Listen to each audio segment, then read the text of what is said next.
If you or a loved one are struggling with type 2 diabetes, you should visit the link in the description below.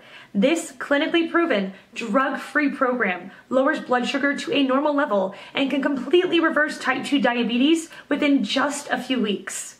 Here's today's video.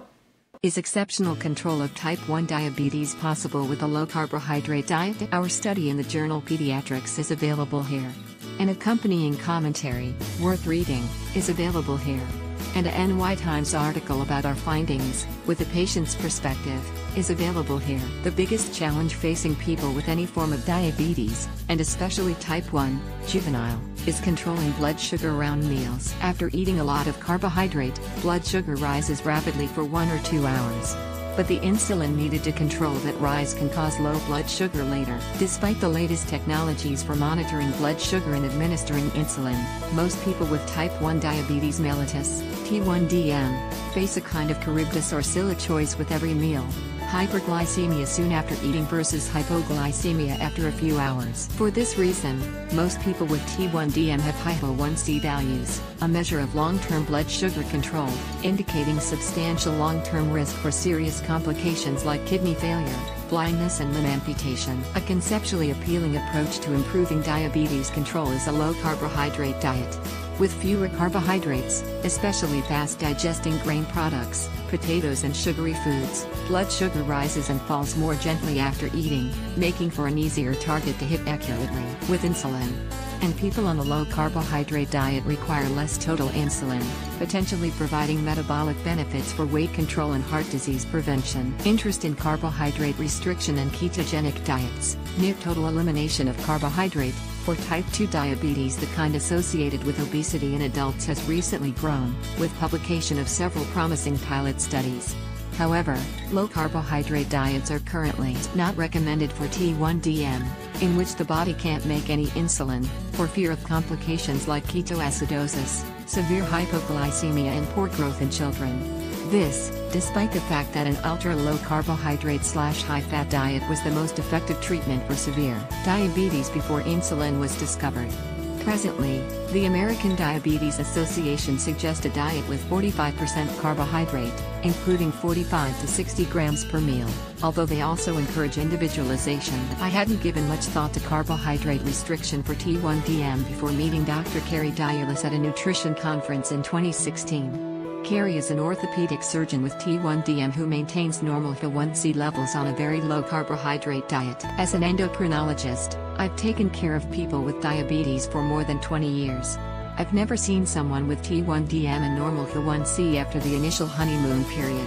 And if I did, I would have expected that person to have an unrecognized hormone problem and frequent, severe hypoglycemia. Carrie was the picture of health.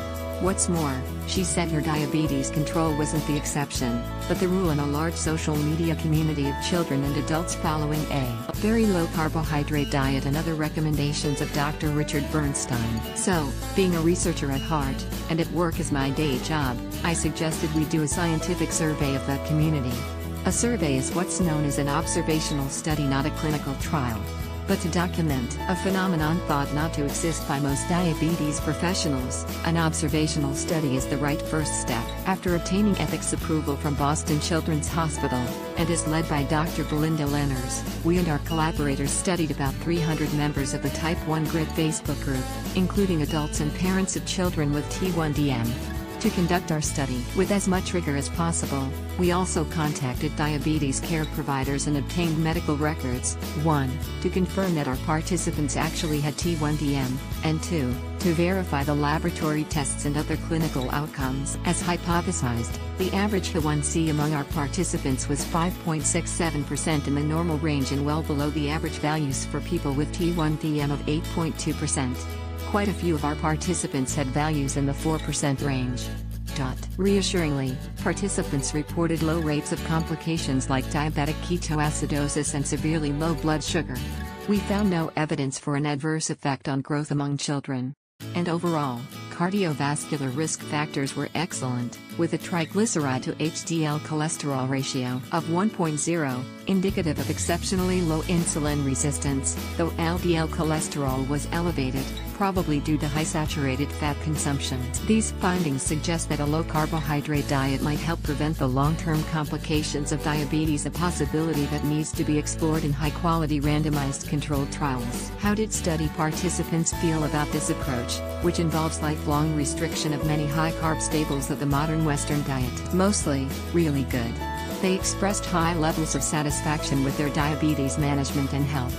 However, a substantial minority reported conflict with their diabetes care providers. Some were lectured about having such a low A1C and the dangers of restricting carbohydrate in diabetes. Some parents didn't even tell their child's doctor about the low-carbohydrate diet, out of fear that they'd be accused of child abuse. This distrust, more than any diet, could set the stage for a catastrophic event if a patient doesn't seek professional help at times of need and makes diabetes management decisions beyond their competencies. We hope that, with greater awareness of the low-carbohydrate diet for diabetes, misunderstanding between patients and providers can be bridged to the benefit of all involved. Our study has several important limitations. We don't know the long-term safety and effectiveness of very low-carbohydrate diets among the broader population with T1DM. Our participants were evidently highly motivated, and may not be representative of all people with T1DM. Other important questions await further study, such as whether less severely restricted diets, allowing more whole fruits, beans and perhaps modest amounts of whole kernel grains, might provide qualitatively similar benefits, how best to dose insulin in conjunction with carbohydrate restriction and physical activity, and how to manage acute illness, when blood sugar and ketone levels rise. Therefore, the results of this study do not by themselves justify a change in diabetes management. I strongly caution anyone with diabetes to discuss any dietary changes with his or her diabetes care provider. These limitations notwithstanding, our findings raise the possibility that much better diabetes control than currently thought possible might be achievable with the hope of preventing feared long-term complications. After many decades focused almost entirely on new and expensive drugs and technology, it's time to refocus on the medicinal power of diet.